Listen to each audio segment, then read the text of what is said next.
सुमन बहुत ही सरल स्वभाव की लड़की थी। वह हर काम में काफी कुशल थी। सुमन की पढ़ाई कंप्लीट हो चुकी थी, जिस कारण उसके घर वाले उसकी शादी के लिए लड़का देख रहे थे। सुनो सविता, कल सुमन को देखने के लिए लड़के वाले आ रहे हैं, इसे अच्छे से तैयार कर देना। ठीक है जी।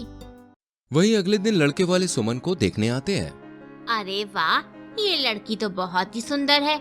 बेटी कितना पढ़ी लिखी हो तुम? आंटी जी ग्रेजुएट हूँ। खाना क्या क्या बना लेती हो?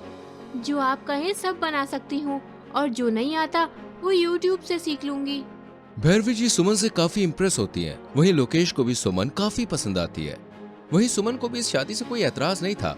फिर दोनों के घर वाले मिलकर शादी पक्की कर देते हैं। वाह वाह वाह, क्या बात है। अब तो सुमन शादी करके अपने घर चली जाएगी। फिर जीजा में इतनी खो जाएगी कि हमें तो याद ही नहीं करेगी। क्यों सुमन? धत, कुछ भी बोलती है तू। सच ही तो कह रही हूँ। तू मेरी सहेली नहीं दुश्मन है। हाँ तो जीजू ही तेरे दोस्त है ना। देख, नाम लिया और उनका कॉल भी आ गया। अरे कहाँ भागी जा रही है? आ बैठ तो जरा। धत बदमाश। फिर सुमन लोकेश से कॉल पर बात करने लगती है। सब कुछ अच्छा चल रहा होता है। पता है सुमन, भले ही हमारी अरेंज मैरिज है, लेकिन कभी ऐसा लगता ही नहीं है। ऐसा लगता है कि जैसे तुम मेरी गर्लफ्रेंड हो। अच्छा जी, सच ही तो है। घर वालों की नजर में अरेंज मैरिज है। असलियत तो हमें पता है कि हम कितने सालों से एक दूसरे से प्यार करते हैं। सच में यार, बस परसों तक का और इंतजार। परसों शादी हो जाएगी, फिर ऑफिशियली तुम मेरी वाइफ ही बन जाओगी। हाँ, बस इसी दिन का इंतजार था। देखते ही देखते सुमन और लोकेश की शादी का दिन भी आ जाता है। दोनों प्रेमियों के अब बरसों का इंतजार पूरा होने वाला होता है। कन्या को बुलाइए, फेरों का समय निकला जा रहा है। हाँ हाँ पंडित जी, बस 2 मिनट। चल बेटी, कितना समय लगाएगी? मुहूर्त निकला जा रहा है। माँ, मेरी तबीयत कुछ ठीक नहीं लग रही है। अच्छा चल, शादी हो जाने दे, फिर डॉक्टर को बुला दूंगी। दवा ले लेना, थोड़ा सा एडजस्ट कर ले बेटा। फिर सुमन मंडप में आके जैसे ही फेरों के लिए बैठने जाती है, वैसे ही धड़ाम से गिर जाती है। माँ, मुझे ब्रीथिंग में तकलीफ हो रही है। सुमन, सब ठीक हो जाएगा, तुम चिंता मत करो, मैं एम्बुलेंस को कॉल करता हूँ। वहीं जब तक एम्बुलेंस आती है, तब तक हार्ट अटैक के कारण बेचारी सुमन की मृत्यु हो जाती है। मेरी सुमन। शादी ब्याह के समय खुशियों से भरे घर में एक पल में मातम छा जाता है। अब क्या होगा? बारात वापस गई तो हमारी तो इज्जत चली जाएगी। आप चुप रहेंगी या मेरी सुमन मुझे छोड़कर चली गई? और आप ये क्या बोले जा रही हैं? ये शादी होगी, मैंने आपको अपनी बेटी देने को कहा था, तो मैं मेरी बेटी आपको दूंगा। इसके बाद पिताजी एक कठोर निर्णय लेते हैं। सुमन की छोटी बहन सुरभि की शादी लोकेश से करवा देते हैं।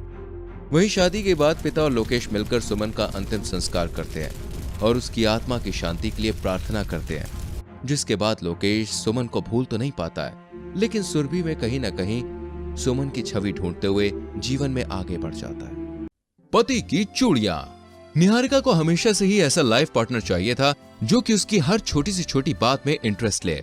लिपस्टिक के कलर से लेकर लाइफ के हर डिसीजन को निहारिका के बिना बोले ही वो समझ जाए कि आखिर वो चाहती क्या है। बस निहारिका ऐसे ही लड़के की तलाश में थी। वहीं संतोष की शादी होते होते टूट जाती है। बेटे, आज तुझे लड़की देखने जाना है, भगवान के लिए ये चूड़ियाँ उतार दे। अरे चूड़ियाँ तो माता का श्रृंगार है, आपको तो पता है ना माँ, मैं माता का कितना बड़ा भक्त हूँ और मुझे तो उनके हर श्रृंगार से प्यार है। अब तक 150 रिश्ते रिजेक्ट हो चुके हैं तेरी इस चूड़ी के कारण। एक बार शादी हो जाने दे, फिर चाहे जितनी चूड़ियाँ पहन लेना। फिर संतोष अपनी माँ की बात से सहमत हो जाता है और फिर सभी लड़की देखने जाते हैं। और जब संतोष और निहारिका को अकेले में बात करने के लिए भेजा जाता है तो अरे, तुमने मैक की C20 वाली रेड शेड की लिपस्टिक लगाई है ना, और ये चूड़ी छोला ब्रांड की है ना? हाँ एग्जैक्टली, लेकिन तुम्हें कैसे पता? वो मैं तभी रुक्मणी जी वहाँ आ जाती हैं। बेटी, वो संतोष बेटे की हमेशा से ख्वाहिश है, उसकी जो बीवी होगी ना, वो उसके हर श्रृंगार का ख्याल रखेगा, इसलिए। Wow, so cute. मैं ऐसा ही लड़का चाहती थी।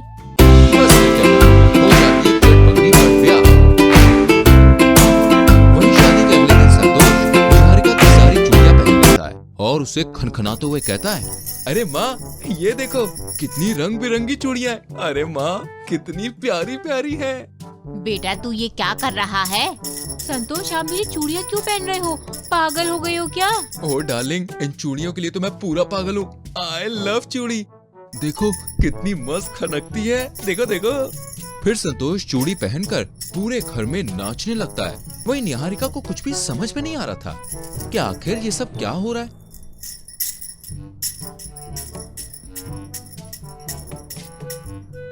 शाम के समय संतोष जी, सुनो ना, बाजार से कुछ सामान लेकर आना है, लेते आओ।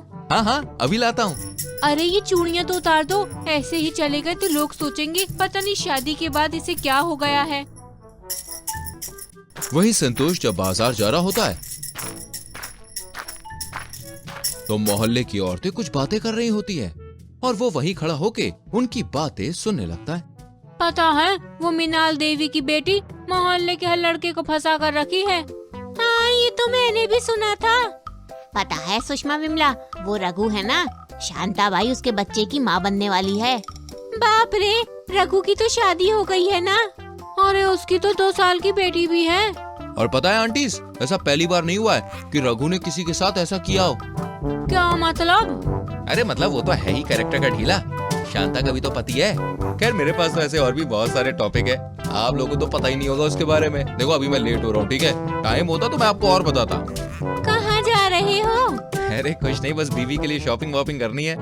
वैसे आपका मेकअप बड़ा अच्छा है। अरे आप लैक्मे ब्रांड यूज करती हो ना? और तो मैं कैसे पता? अरे संतोष को देखकर क्या लगता है तुझे कि उसे कुछ पता नहीं रहेगा? सब पता रहता है इसे। ये हमसे कम है क्या? तभी सभी उस पे हंसने लगते हैं, लेकिन संतोष को ये चीज समझ ही नहीं आती है और वो पड़ोसनों के साथ बैठकर गॉसिप्स करने लगता है, जिस कारण वो निहारिका का काम नहीं कर पाता। शाम हो गई, तुम कहाँ थे सारा दिन? और सामान कहाँ है? बहू, इस मोहल्ले में पंचायत करने से फुर्सत मिले तभी तो मार्केट जाता। मोहल्ले भर की चुगली बतला रहा था ये तो। निहारिका को संतोष का ये बिहेवियर बिल्कुल भी अच्छा नहीं लगता। फिर एक दिन ऑफिस में, संतोष ये काम अब तक क्यों नहीं हुआ? Oh sorry sir, excuse me sir. Sir माफ कर दो, मैं अभी काम करके देता हूँ।